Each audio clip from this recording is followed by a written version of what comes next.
Lantaran tak diizinkan masuk ke dalam kantor BPOM Kendari, pengunjuk rasa akhirnya terlibat aksi saling dorong dengan polisi. Pendemo juga merusak banner, kursi, dan juga meja piket. Kericuhan terus berlanjut saat masa aksi akan membakar ban bekas di depan kantor BPOM.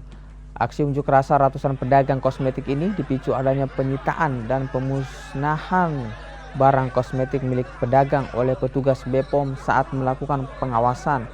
Pemusnahan barang kosmetik itu dinilai tidak sesuai prosedur dan meminta petugas yang melakukan pemusnahan barang diperiksa dan diberi sanksi. Kini 3 orang petugas BPOM Kendari yang melakukan penyitaan dan pemusnahan kosmetik milik pedagang telah dilaporkan ke Polda Sulawesi Tenggara. Mereka melakukan perampasan dan penyelewengan jabatan dan saya sudah laporkan ke pihak kepolisian.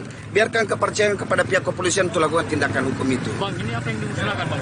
Ya? Yang dimusnahkan ini apa? Yang dimusnahkan ini hanya persoalan kutes-kutes saja. Yang kita belum tahu kandungan ini berbahaya atau tidak.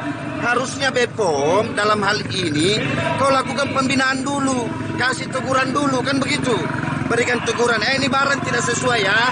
Ini jangan dijual atau apa ya, kan harusnya begitu, pembinaan dan lain sebagainya. Ini tidak turun tanpa berdasarkan aturan KUHP, melakukan penyitaan barang, perampasan barang tanpa melalui prosedur hukum.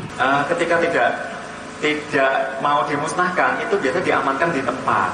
Ya, yang di tempat silahkan nanti Bapak urus izinnya atau prosesnya seperti apa. Nah, itu seperti itu. Nah, Balai POM itu sendiri punya fungsi khusus, itu namanya fungsi sertifikasi pendampingan pelaku usaha Bapak. Itu selama Kendari berdiri ini saya yakin juga sudah, ke depan pasti jauh lebih maksimal lagi. Apalagi sekarang kosmetik mulai marak. Nah, ini silahkan nanti para pelaku usaha yang memang potensi, yang niat banget untuk membuat produk kosmetik lokal terutama itu, kita akan melakukan pendampingan seperti itu.